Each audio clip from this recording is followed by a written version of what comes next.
e ci troviamo spugnati.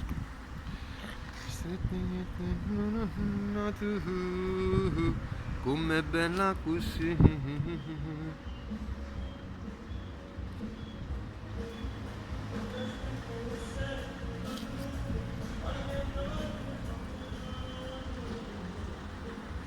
Quasi come una donna di moda cammina per strada.